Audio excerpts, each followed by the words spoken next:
All right. In the beginning, God created the heavens and the earth. Now the earth was formless and empty. Darkness was over the surface of the deep, and the Spirit God was hovering over the waters. And God said, "Let there be light." And there was light. God saw that the light was good, and he separated the light from the darkness. God called the light day, and the darkness he called night. And there was evening, and there was morning, the first day. And God said, "Let there be an expanse between the waters to separate water from water." So God made the expanse and separated the water under the expanse from the water above it. And it was so. God called the expanse sky, and there was evening, and there was morning, the second day. And God said, "Let the water under the sky be gathered to one place, and let dry ground appear." And it was so.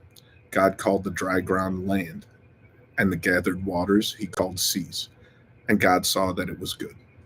Then God said, "Let the land produce vegetation, seed bearing plants and trees on the land that bear fruit with seed in it, according to their various kinds." And it was so.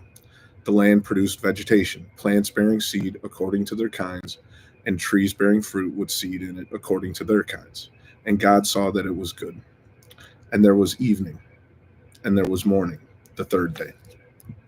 And God said, "Let there be lights in the expanse of the sky to separate the day from the night, and let them serve as signs to mark seasons and days and years. And let them be lights in the expanse of the sky to give light on the earth." And it was so. God made two great lights, the greater light to govern the day, and the lesser light to govern the night. He also made the stars. God set them in the expanse of the sky to give light on the earth, to govern the day and the night, and to separate light from darkness. And God saw that it was good. And there was evening and there was morning, the fourth day. And God said, "Let the water teem with living creatures, and let birds fly above the earth across the expanse of the sky." So God created the great creatures of the sea and every living and moving thing with which the water teems, according to their kinds, and every winged bird according to its kind. And God saw that it was good. God blessed them and said, "Be fruitful and increase in number, and fill the water in the seas, and let the birds increase on the earth." And there was evening, and there was morning, the fifth day. And God said, "Let the land produce living creatures according to their kinds, livestock, creatures that move along the ground, and wild animals, each according to its kind." And it was so. God made the wild animals according to their kinds, the livestock according to their kinds, and all the creatures that move along the ground according to their kinds. And God saw that it was good. Then God said, "Let us make man in our image, in our likeness, and let them rule over the fish of the sea and the birds of the air, over the livestock, over all the earth, and over all the creatures that move along the ground." So God created man in his own image. In the image of God, he created him. Male and female, he created them. God blessed them and said to them, "Be fruitful and increase in number. Fill the earth and subdue it. Rule over the fish of the sea and the birds of the air, and over every living creature that moves on the ground." Then God said, "I give you every seed bearing plant on the face of the whole earth, and every tree that has fruit with seed in it. They will be yours for food.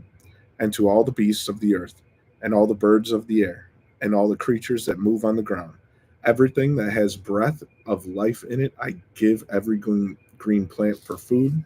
And it was so. God saw all that he had made, and it was very good. And there was evening, and there was morning, the sixth day. Thus the heavens and the earth were completed in all their vast array. By the seventh day, God had finished the work he had been doing. So on the seventh day, he rested from all his work. And God blessed the seventh day and made it holy, because on it he rested from all the work of creating that he had done. This is the account of the heavens and the earth when they were created. Creation of man. When the Lord God made the earth and the heavens, and no shrub of the field had yet appeared on the earth, and no plant of the field had yet sprung up, for the Lord God had not set rain on the earth, and there was no man to work the ground. But streams came up from the earth and watered the whole surface of the ground. The Lord God formed the man from the dust of the ground, and breathed into his nostrils the breath of life, and the man became a living being. Garden of Eden.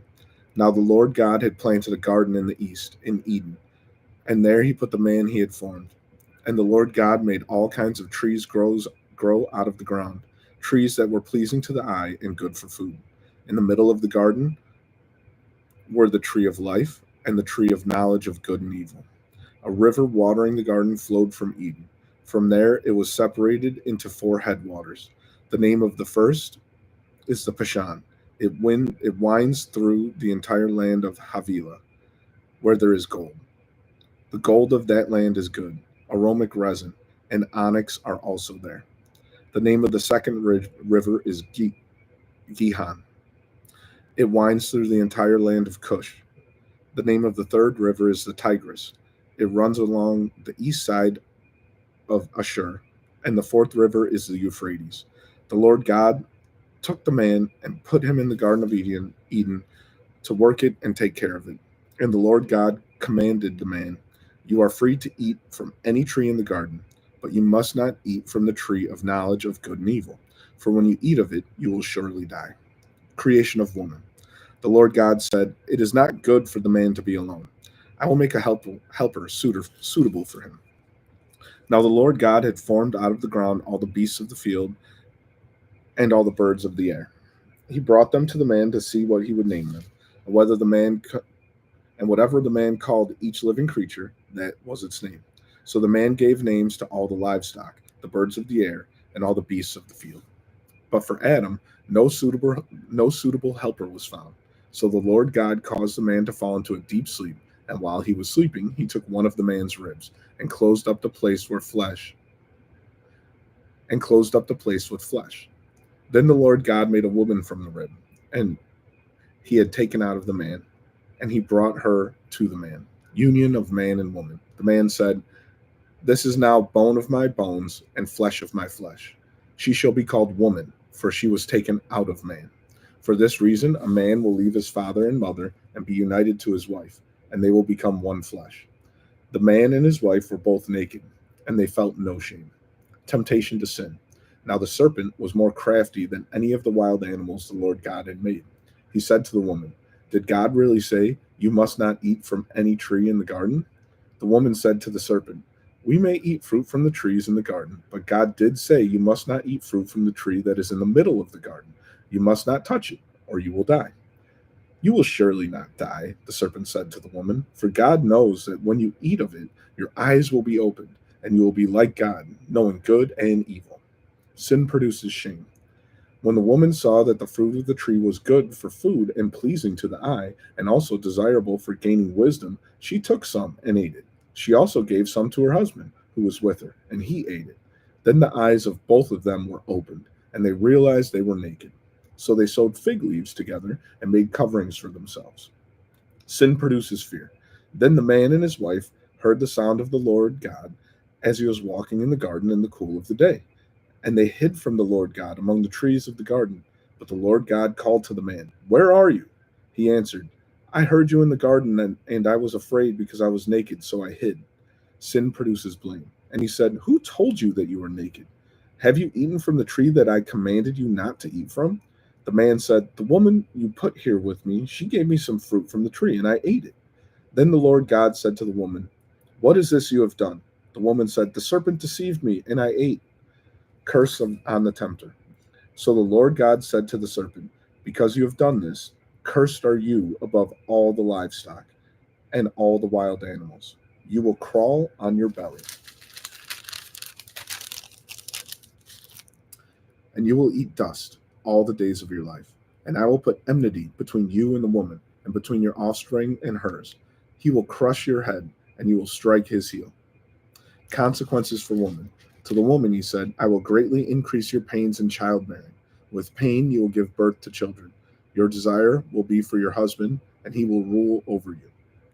Consequences for man. To Adam he said, "Because you listened to your wife and ate from the tree about which I commanded you, you must not eat of it. Cursed is the ground because of you. Through painful toil you will eat of it all the days of your life. It will produce thorns and thistles for you, and you will eat the plants of the field. By the sweat of your brow you will eat your food, until you return to the ground, since from it you were taken. For dust you are, and to dust you will return." Woman named. Adam named his wife Eve because she would become the mother of all the living. Adam named his wife Eve because she would become the mother of all the living. Shame hidden. The Lord God made garments of skin for Adam and his wife and clothed them. Banishment from garden. And the Lord God said, "The man has now become like one of us, knowing good and evil. He must not be allowed to reach out his hand and take also from the tree of life and eat and live forever. So the Lord God banished him from the Garden of Eden to work the ground from which he had been taken. After he drove the man out, he placed on the east side of the Garden of Eden cherubim and a flaming sword flashing back and forth to guard the way to the tree of life.